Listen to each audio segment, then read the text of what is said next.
There is a power inside you right now, older than your name.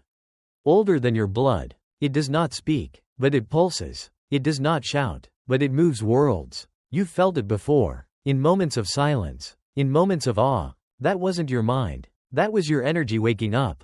Welcome to Hidden Universe Secrets. This is not a channel. This is an initiation. If you're here, it's because something in you has already begun to stir. A hunger for truth. A memory older than logic. A knowing that the life you were taught to live is only a shadow of what's possible. Forget what you've been told about energy. This is not about vibes. This is not about crystals or trends. This is about the forgotten technology of your own body. A living, breathing instrument of power, shaped by breath, sharpened by awareness. For centuries, secret schools across Egypt, Tibet, India, Persia, and medieval Europe guarded this knowledge. They knew that energy is not a theory. It is a force, a flame, and you can feel it. Right now. Let's begin. Sit in stillness. Close your eyes, not to sleep, but to see. Take a deep breath, not in your chest, but into your belly. Feel the air sink like golden mist into the pit of your stomach. Hold. Now exhale slowly and listen. Beneath the breath, there's a whisper. It's the hum of your being, the tremble of your field. Now, rub your palms together slowly until you feel warmth. Then separate them gently, just a few inches apart. Move them closer, then away. Feel that resistance? That pressure? That pull? That is your energy. Not imagined, not metaphorical. It is real. It is measurable. And more importantly, it is malleable. The ancients didn't just feel this force. They shaped it. They breathed it through sacred circuits. They stored it in secret centers. They sealed it like fire in a vessel. Because they knew. What is not sealed is lost. This is why so many today feel drained, fragmented, disconnected. Not because the energy is gone, but because it's leaking. Your emotions leak it. Your anxiety disperses it. Your environment steals it. But once you learn to sense it, you can learn to hold it. And once you learn to hold it, you can direct it. This is the first step. Not mastery. Not projection, but feeling. So, let's go deeper. Scan your body. Not with your thoughts, but with your breath. Start at the crown of your head. Inhale. Move downward. Eyes, throat, heart, solar plexus, belly, spine, hips, feet. With each exhale, feel, not with skin, but with presence. This practice is called inner mapping. It trains your awareness to become a radar, a silent observer of the invisible architecture of your being. As you repeat this over days, weeks, something begins to shift. Your thoughts slow down. Your presence thickens. People notice something in your gaze. Environments feel different. And slowly, your energy, once scattered, becomes coherent. This coherence is power. This is not imagination. Science is catching up. Studies in bioenergetics, by researchers like Dr. Valerie Hunt and Barbara Brennan, confirm that the human body emits measurable frequencies.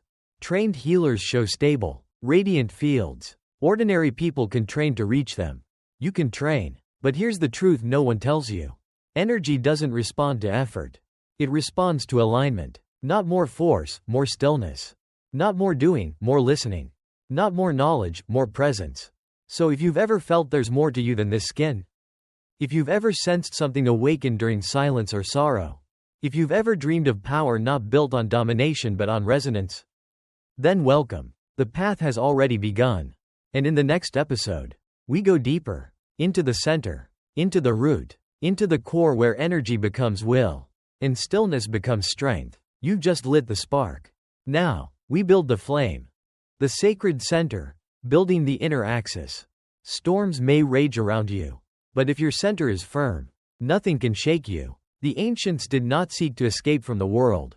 They sought the axis, the unshakable place within where all power is born. In the previous section, we awakened the spark. We feel the subtle flame.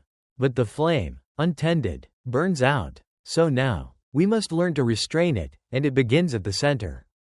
All the great traditions speak of this center. The Japanese call it Hara. The Taoists call it Dantian. The yogis call it Manipura and Svadhisthana. The Sufis call it the rotating gravity of the soul. But its location is the same, 2 to 3 finger widths above your navel. Not the stomach. Not the lungs. Deeper. Ancient. This is the energy womb, the root where your being is anchored. And more than that, it is the engine of your vitality. But the truth is, most people live apart from this center. They live in their heads, analyzing, worrying, reacting, or in their hearts, longing, hurting, hoping. But without a center, both mind and heart become unstable. To master your energy, you must return to the core. Try this now. Close your eyes. Take a slow breath, as if you were drawing air not into your lungs, but directly into your belly. Feel the area below your navel expanding like a balloon. Exhale gently, keeping your attention anchored there. One more time. Inhale, not up, but down. Exhale, not out, but in. Do this until your awareness feels like it is resting in your belly. Like a stone settling to the bottom of a lake. This is the beginning of energy concentration. Now, visualize a glowing ember, a small orange flame, burning in your lower belly. Every breath nourishes it. Every thought you let go of strengthens it. This ember is your source, your inner sun. As you practice this daily, you will begin to notice something extraordinary. Thoughts lose their grip. Emotions become waves, not walls. Your voice becomes calmer. Your actions seem intentional. And your presence begins to affect the space around you. Because in the invisible world, the focused person becomes magnetic. Energy no longer leaks. It curls inward. It nourishes. It protects. This is why ancient warriors, samurai, dervish, monks, were trained to move from the center. Not just physically, but also mentally. Because the center is your axis. And the axis is sacred. But it's not just stillness. It's also movement. Once your awareness is rooted, you must learn to move your energy and bring it back. Think of it this way. Every interaction you have sends energy outward. Every word, every look, every thought, and most people forget to take it back. So when the night falls, they feel scattered, exhausted, exposed. But you are not, because now you know the secret of recall. Try this. At the end of the day, sit quietly. Breathe into your center. Now, with each inhale, call back your energy. Whisper, return. Feel as if golden threads are weaving back from wherever you have been. With each exhale, seal it in your belly. Say, I am whole. This is not just poetry. It is the law of vibration. What you call, will respond. What you seal, will remain. Over time, your center becomes like a magnet, pulling the scattered fragments back into order. And this order is power. So remember this. Energy without a center is chaos. Power without a core becomes violence. But presence that flows from the center becomes truth. In the next part of our journey, we will explore the ancient art of energy sealing. Because once you awaken and center your power, you must learn to protect it. The universe listens to those who are whole. And right now, you are learning to be whole. A candle without a lantern is soon extinguished. So too is energy without containment. The ancients knew this. What is not sealed is lost. In the last chapter, we found the center, the sacred core where energy settles. But energy that is gathered must also be protected. Not from enemies, but from time, from chaos, from forgetfulness. You see, the most common mistake on the energy path is not a lack of effort. It's the absence of sealing. You breathe with presence. You generate warmth. You feel vibration in your hands. You even sense your core glowing. But then life crashes in. The noise, the emotions, the expectations, and the energy slips through your fingers. Like water leaking from a cracked vase. This is where the art of energetic sealing begins. And it may be the most important skill you ever learn. Let's go back in time. In ancient Egypt, the opening of the mouth ritual, used to give life to a statue or awaken the soul of the dead, was always followed by a sealing rite. Why? Because energy released without containment becomes dispersion. And what disperses, weakens. In Taoist internal alchemy, practitioners would perform Qi Gong or Nong Gong, circulating life force through the meridians. But they always ended by sealing it in the lower dantian, the same belly center we explored earlier. With breath, with intention, with stillness, Hermetic masters like Franz Bardon spoke of consolidating the magnetic fluid, forming a vibrational skin that holds the life force close.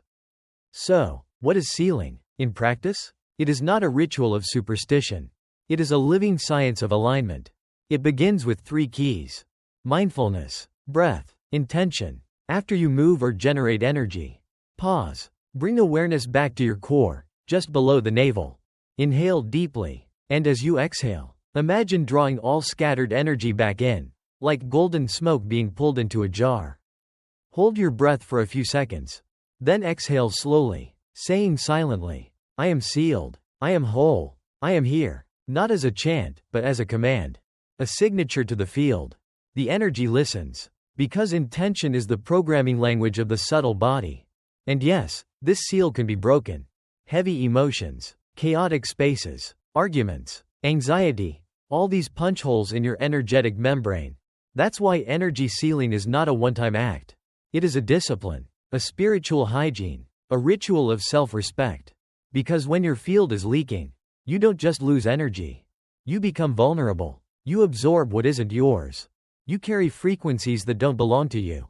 You become confused, not just emotionally, but energetically. Have you ever felt tired after meeting someone, without knowing why? Or overwhelmed in a room full of noise, even though you didn't speak? That's not sensitivity. That's energetic exposure. So how do we protect without closing? You seal. Not to hide, but to contain. Not to isolate, but to become whole. Try this simple practice. Anytime you finish energy work, or when you feel drained, sit or stand in stillness. Place both hands on your lower belly. Inhale deeply, imagining golden threads retracting into your core. Hold. Feel everything return. Exhale slowly, visualizing a soft light cocoon forming around your entire body. Say, inside, my light is mine. My field is sealed. Over time, this creates a vibrational membrane, a subtle shield. Not rigid, not visible, but alive, reactive, and protective. What is sealed stabilizes. What is scattered suffers. And only what is whole can truly evolve. In the next part of our journey, we will go even deeper into the art of energetic protection. Because once your fire is sealed, you must learn how to guard it from the invisible winds. Your energy is sacred. Learn to hold it like gold. The invisible shield, energetic protection across traditions. Not everything that touches you deserves to enter you. The body has skin, but the soul needs a shield. In the last chapter, you learned to seal your energy, to draw it inward and contain it. But life doesn't stop at your skin. It presses, it pulls, it whispers, it invades. You are not only generating energy, you are constantly exchanging it. And while some of these exchanges uplift you, others drain you. That's why energetic protection isn't fear. It's wisdom. Let's begin with a question. Have you ever walked into a room and felt tension before anyone spoke? Or hugged someone and felt tired afterward? Or passed by a place that gave you chills for no reason? That's not imagination. That's resonance. And resonance goes both ways. The more sensitive you become, the more open you are. But openness without boundaries is exposure. And exposure without awareness is danger. Ancient traditions knew this. The ceremonial magicians of the Golden Dawn would trace pentagrams of light to seal their space. Amazonian shamans blew sacred tobacco smoke over the body to cloak it. Yogis visualized mantles of blue fire around their aura. All of them understood. The field must be guarded. So how do you create an energetic shield? It's not about building walls. It's about building clarity. Because energy protection begins with presence. Here's your first practice. Sit or stand in a quiet space. Breathe deeply and draw attention to your center. Now, visualize a sphere of golden light forming around your body. Not rigid, but alive. Like a solar field, pulsing, shifting. With every inhale, it intensifies. With every exhale, it responds. Feel this sphere as an extension of your intention. It listens to your vibration. It adjusts with your state. This is not fantasy. It is physics of the subtle. You can also use sealing breath to reset your field after contact with heavy energy.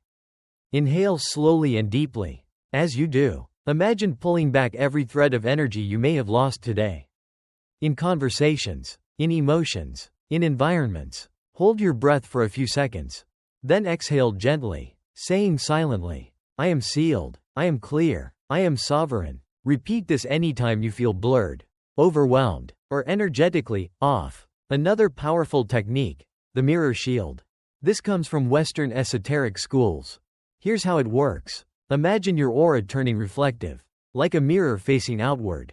Any energy not aligned with your essence, anger, jealousy, confusion, simply bounces off. You don't attack. You don't absorb. You reflect without engagement. This is not resistance. This is vibrational elegance. You are not pushing anything away. You are choosing what stays. Your field is your temple. And temples have doors. You decide who enters. So don't confuse being open with being unguarded. True openness is a disciplined softness. A radiance that chooses where it flows. Because here's the secret. The stronger your field, the less you need to defend. You walk into a space, and it rearranges around you. Not from force, but from frequency. In the next part of our journey, we will explore energetic projection, how to extend your energy beyond your body, to heal, to influence, to manifest. But remember, before you radiate out, you must protect within. Be the light that glows, not leaks.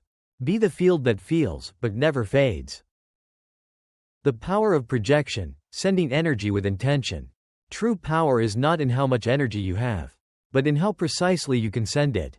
Not with your hands, with your will. You've sealed your flame. You've built your shield. Now, the next phase begins. Projection. The art of sending energy outward with purpose. Let's be clear. This is not fantasy. This is not magic in the fictional sense. This is spiritual technology, ancient, precise, and real. Think of your energy field like water. When it is still, it reflects. When it is focused, it moves mountains. And when directed with intention, it becomes a force of healing, a tool of manifestation, a weapon of discernment, a light of transformation. Many traditions have taught this, though with different names. In Reiki, it's energy healing through the palms. In Tantra, it's sending prana through the nadis. In Hermeticism, it's the projection of the magnetic fluid. In shamanism, it's the journey of the soul across the subtle realms. But at the core of them all is the same principle. Energy follows thought, and thought, when clear, becomes command. Let's start simple. Practice. Energy between the hands. Sit comfortably and place your hands in front of your chest, facing each other. Close your eyes. Breathe slowly. Now, imagine a sphere of energy forming between your palms. It could be warm, tingly, magnetic. It might feel like soft resistance, or pulsing density. Slowly move your hands closer and farther apart, shaping the invisible ball. This is not visualization. This is perception. You are condensing energy, feeling its texture. Once you can feel the sphere, charge it with intention, healing, clarity, calm, protection. Now, gently extend it outward, to a space, a person, an object, not with force, with clarity. Practice. Distant projection. Sit still and focus on a target, a photo, an object across the room, or someone in your heart. Bring awareness to your center. Breathe. Now, extend your hands toward the target. Visualize energy flowing from your palms like a stream of golden light. Feel the connection, like touching without touching. Warmth, tingling, pressure. You may feel resistance. That's the interface of your field with theirs. This practice is subtle, but powerful. It can influence space, mood, and even subtle matter. Dr. Valerie Hunt's research showed that trained practitioners emit detectable energetic frequencies, capable of affecting others, even at a distance. But here's the warning. What you project is who you are. If you are angry, the energy becomes sharp. If you are afraid, it becomes unstable. If you are calm, it becomes coherent. If your intention is pure, it becomes powerful. Your hands are not just transmitters. They are mirrors of your state. That's why every projection begins with one rule. Return to center first, then extend outward. And projection isn't limited to people. You can charge objects with intention, a crystal, a room, a piece of paper. You can energize goals by holding them in your mind and sending your focused vibration into them. You can influence events, not by control, but by resonance, by holding the frequency of clarity, love, or strength so clearly that the universe begins to echo it back. You are not small. You are not separate. You are the center of a field that can shape reality. In the next chapter, we take this even further, learning the art of modulating your entire aura. Not just to project, but to radiate. Not just to influence, but to embody. But for now, practice the gentle push, the quiet force, the intention in motion. Your field is alive. Now, let it speak. Radiance, becoming a living field. There comes a point on the path where you no longer have to do energy work.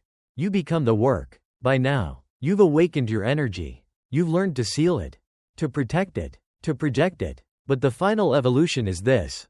You stop using energy like a tool and start becoming energy as a presence. You no longer send vibration. You radiate it. This is not about what you do. It's about what you've become.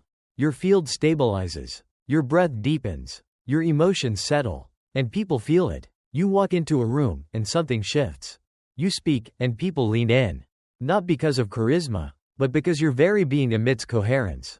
This is personal magnetism. Not the loud kind. Not charm. But frequency, refined, grounded, undeniable. Science confirms what mystics knew. Researchers like Barbara Brennan and Valerie Hunt documented that advanced practitioners emit fields more coherent, symmetrical, and powerful than others. Instruments can detect it, but humans can feel it. You've met them. Those people who don't say much, but whose presence fills the space. That is not luck. It's training. It's energetic integrity. Let's take it deeper. Your aura, your energetic body, is not fixed. It can expand, contract, brighten, dim. It reacts to your thoughts, your posture, your breath, your food, your sleep, your environment, your choices. And when you live from center, when your intention is aligned with action, when your breath carries presence, you begin to modulate your field consciously. Practice expanding and contracting the aura. Sit comfortably. Close your eyes. Visualize your energy field around you like a soft sphere. As you inhale, imagine it expanding outward, gently, like light pushing the edges.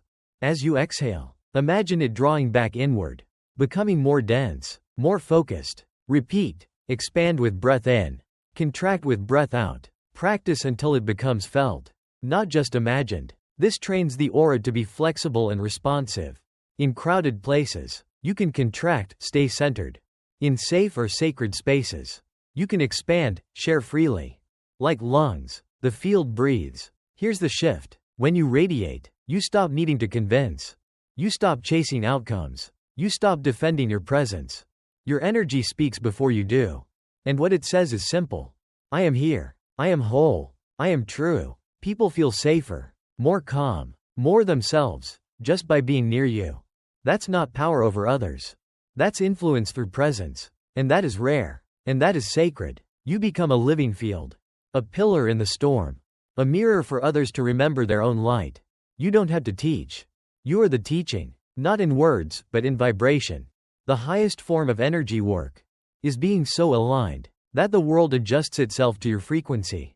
In the next and final part of this series, we explore how to use your field not just for your own evolution, but to lift others, to heal, to harmonize, to serve, because energy is not only yours, it's how you touch the universe. Transmission, elevating others through your field. At the highest level, energy is no longer something you use. It becomes something you transmit. Not for power, but for service. You've walked the path. You've awakened your energy. You've sealed it. You've protected it. You've projected it. You've become it. Now, something remarkable happens. Your presence begins to affect others, effortlessly. This is the realm of transmission. Not teaching, not healing, not fixing, but simply being, and letting your field do the work. In ancient mystery schools, transmission was sacred. Initiates would sit in silence near a master, absorbing not knowledge, but frequency.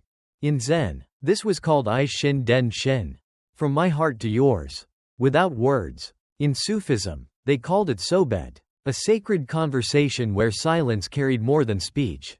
In India, it's Shaktipat, the transfer of spiritual energy from one being to another, often without touch. And in every case, it's the same principle. The field speaks first. You may have already felt this. Someone sits near you and becomes calm. You don't say anything, but they open. They start to cry. They breathe easier. They soften. Why? Because your field is coherent. And coherence heals. Just like a tuning fork brings another into harmony. Your aura begins to reorganize the energies around it. Not by doing, by being. But here's the key. You can only transmit what you've embodied. You cannot share stillness if your mind is chaotic. You cannot offer grounding if you're scattered. You cannot lift others if your field is leaking. That's why the path until now has been internal. Now, You are ready to share. Not your words, not your will, but your frequency. Practice. Field transmission. Sit in stillness. Center yourself. Breathe into your belly. Visualize your aura expanding gently around you, like a soft mist of golden light. Now, bring someone to mind, not to fix. Not to control, but to hold in your field. Without effort, let your calm extend to them. No words, just intention. May you feel safe. May you feel seen. May you return to yourself. Stay here for a few minutes. Then release. Return to your breath. This is energetic compassion. Service without ego. Healing without demand. You don't need to be a guru. You don't need a title. You just need presence. Because true influence is silent. It moves hearts. It awakens clarity. It calls others back to their own light, not yours. You're not the source. You're the mirror. When your field is whole, you help others remember that they were never broken. This is the unseen gift of energy mastery. It's not about power. It's not about results. It's about living in alignment so purely that it invites the world to do the same. This is transmission. And this is where the path continues, not forward, but inward and outward, at the same time. You are no longer just a student of energy. You are a living field of presence, coherence, and truth. Let your walk be your teaching. Let your breath be your offering. Let your light be a silent invitation to come home.